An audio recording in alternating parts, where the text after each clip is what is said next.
Good day, my spiritually savage family, as I watch my cat run across the street without looking both ways like I tell him. I hope you all are well. I send you love, peace of mind. That is key. Peace of mind is key. How are you guys doing? I am still on hiatus number 2. And as the first one and the second one, they're not by choice, because I would be running my mouth and talking right now to you guys live if I was capable of doing so, but I am not at the moment. But that's not going to stop me from dropping these little tidbits of knowledge. That plane is very low. So it's real low. Wow. Anywho, distraction. Squirrel. Today's video, this is Spiritually Savage. And I call myself that because I've been spiritual my whole life, right? Without knowing that's what it was. Innately, intuitively doing so. And that's just by being right, just by having a heart, just by being conscious of what your actions do to people. Even if you've made mistakes, we're all on this journey to grow, right? But one of the toughest, one of the hardest, one of the most, oh my goodness, heart-wrenching things you will ever have to do as a chosen one, as a child of God, as a child of spirit, as a manifestation of your ancestors' dreams, whatever your life path may be, right? You have been chosen, and one of the most hardest things that you're going to have to do is let go of people. I was about to say people, places, and things, but the places and things is not so much hard to give up, right? And I'm talking about those things that no longer serve you, those things that will not help you going into your next phase of life, especially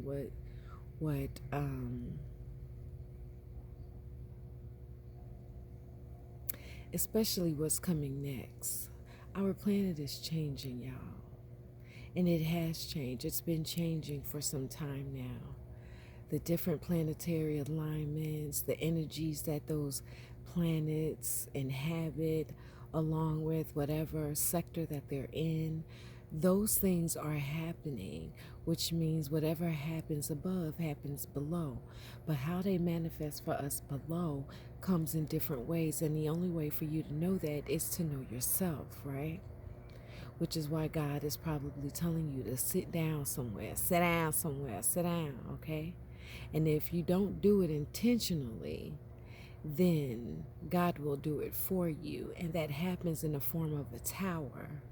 A tower is an unexpected event that occurs that shakes you up.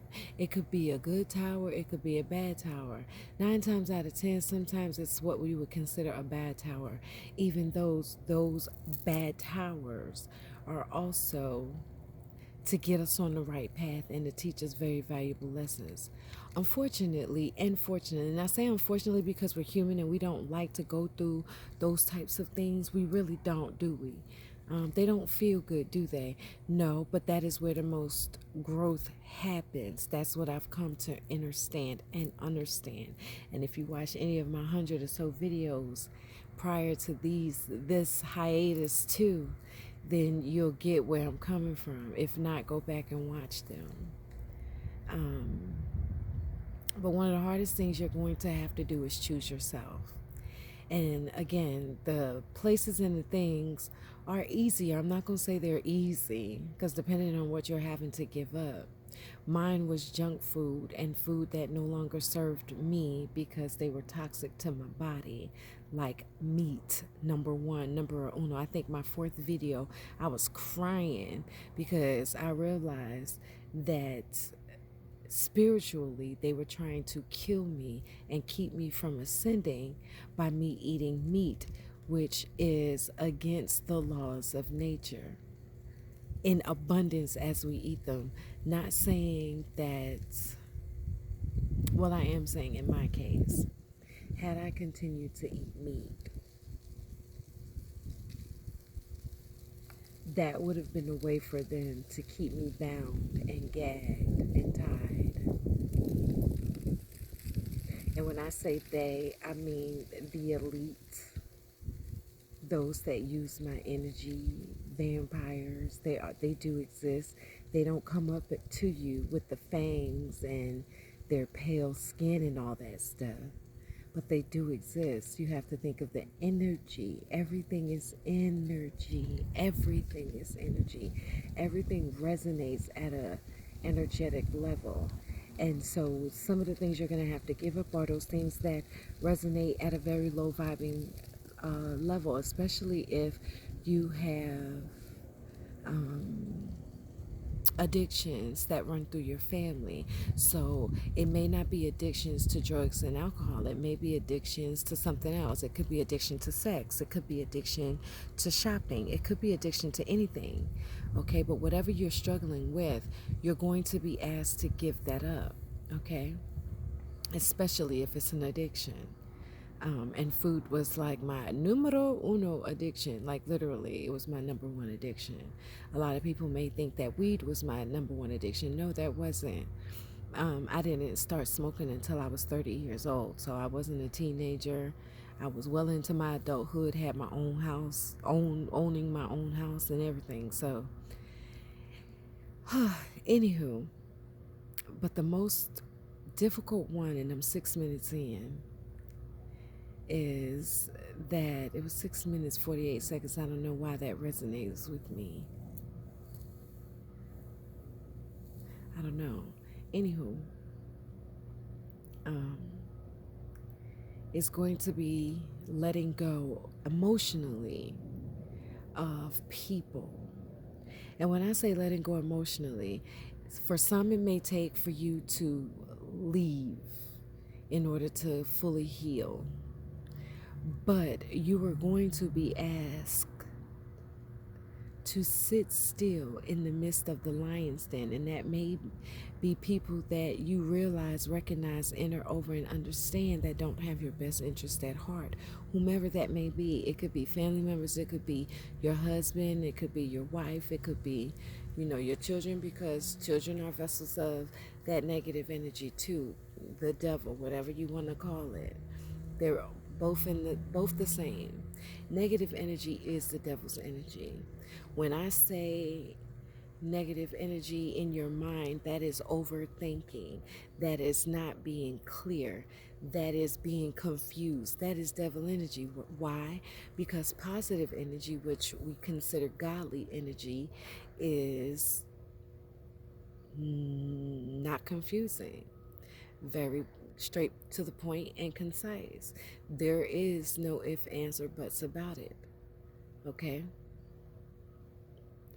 So when you have to walk away from people energetically, that's tough to do. Why? Because you're an empath and you're chosen by God. And so you came down here for a mission. You came down here to help heal people. You came down here to help people.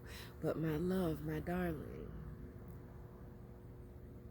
if you take a second and take a look around in your mind right now and think of the people that you are trying to help, how many times have you tried to help them? I'll wait for you to gather those thoughts. How many times have you had the same conversation over and over again? I'll wait while you gather those thoughts. And so my question to you is, at what point do you say, okay, enough is enough, and now let me let go and let God step in and teach the lessons that you have been so earnestly trying to teach everybody?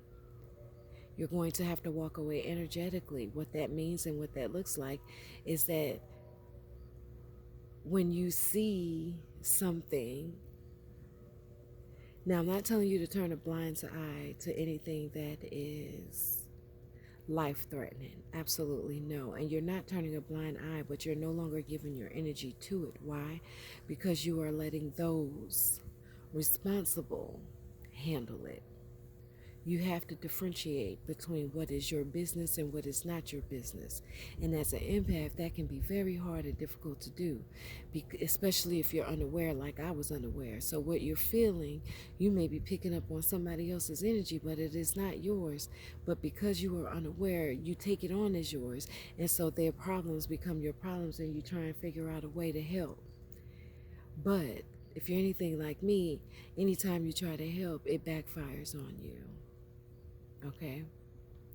So when you have to walk away from people energetically, that means and looks like minding your business.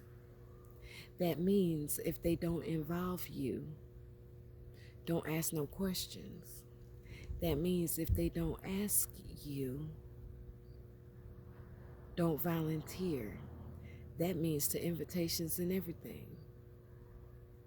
I still see it, but it no longer bothers me that the people that I made plans with and made plans for and did birthday parties and everything for have little shindigs and everything, and I don't get invited. This whole time I've been sitting here, I don't get invited unless it's a family thing, like my Aunt Cynthia or my cousin Deb when they had something, and then I was invited to go, meaning I could ride along with a person. But things like to cabins and all of that, I don't get invited to, and I'm okay with that. Why? Because it's not my business, and because God has something else better for me to do, and because my mind is not concentrated there. And so you will have to do the same thing when you hear conversations going on in and around you and you're not being invited to. Take that as a sign and not a disappointment. It may feel like a disappointment, but look at it from a broader perspective. Look at it from a bigger view. Look at the bigger picture and look where your life is trying to lead you and where God is calling you to. Yeah, you kind of want to take part, but you know that's not where your life is headed. So you have to do some self-reflecting and some self-adjusting. Because if you know these things, then those things that happen in and around you that you're not a part of, that you haven't been privileged, not privy to, or just even considered, or you probably was considered, and they decided against it. Take that as a sign and as a blessing. God don't want you to be a part of that. Not at all. That is separating the wheat from the chaff. Okay? That is God separating you from the sheep. Because during this time, God is asking you to purify your body, cleanse your body. And your ancestors are nudging you. Your ancestors are nudging you. Those voices, those shots of ideas or thoughts or intuitive guesses, which you thought they were intuitive guesses, but they're really not. They're your ancestors helping you along the way, your spiritual guides helping you along the way. We are never by ourselves, and I say that throughout a lot of my videos, because for so long I felt like I was by myself, that the people that I was around didn't get me because they weren't supposed to get me. They really wasn't. They wasn't supposed to get me. They were supposed to accept me, but they wasn't supposed to get me completely. Heck, I'm just now getting to know myself, and I still have a ways to go. But you're going to have to walk away from them.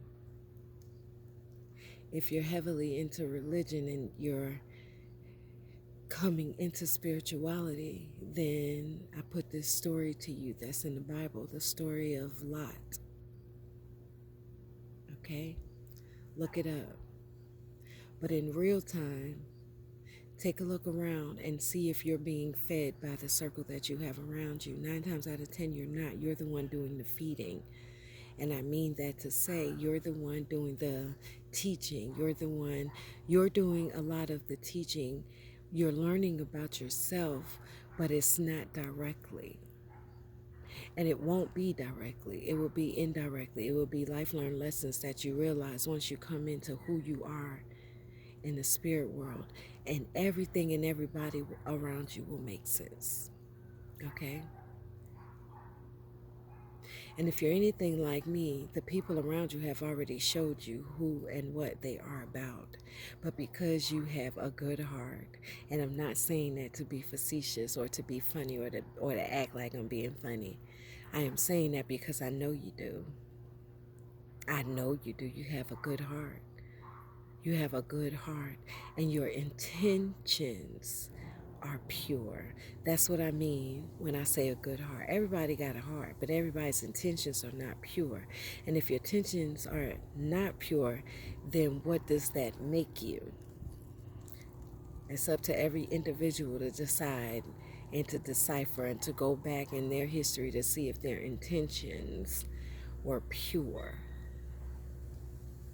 My intentions have always been pure. Whether or not they have come across that way, I'm not responsible for how someone else's sensory system processes their information.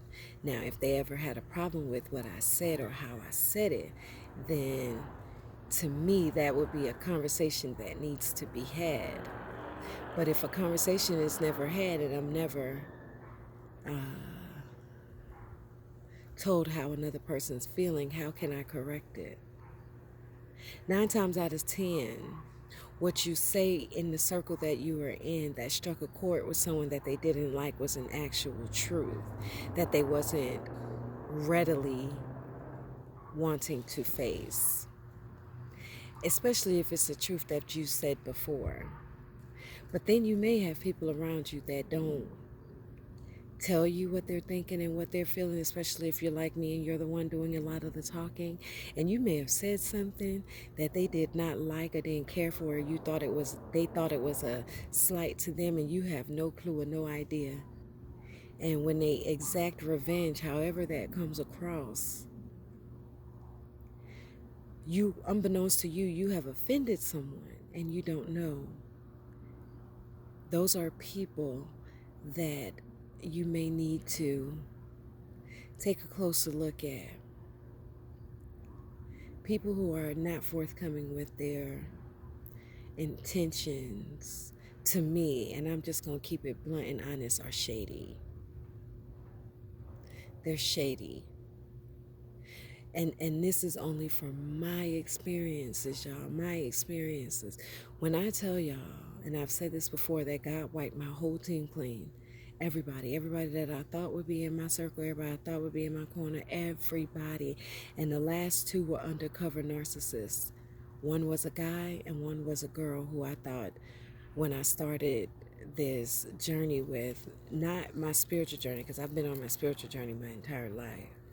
That's a whole movie. But when I started to open up to what the occult actually is, there's a real occult and then there's a fake occult.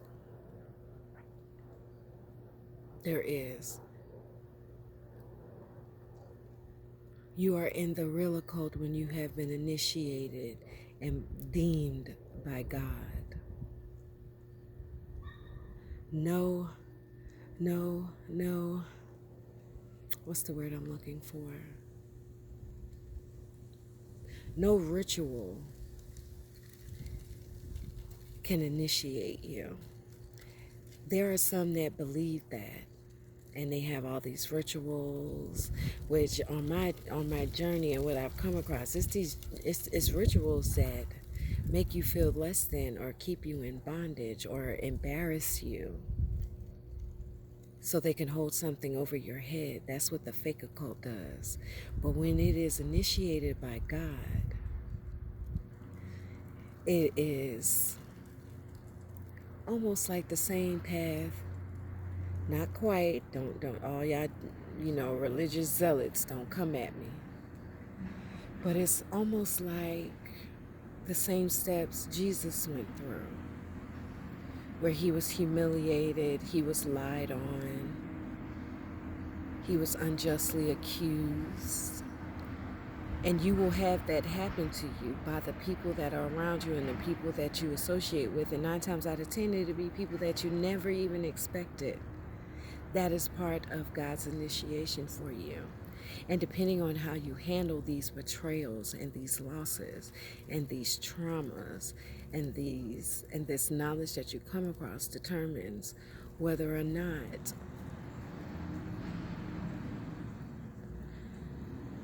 you ascend.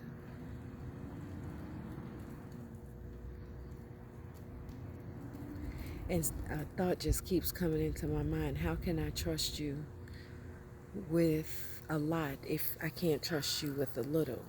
And what I'm beginning to understand, understand and overstand, and I always say those three things, but if you take a pause to see how I say them, you'll understand how I come to them. So I'm just now understanding, which brings in the understanding and the overstanding. But sometimes I can see the big picture, but I don't have the understanding. But now I'm finally getting it, that we ask for things, we want big things, we want our heart's desire. But can we handle the demons and the negative energy that is going to come along with that? And not so much as the negative energy that comes from us, right? Even though we will be dealing with them.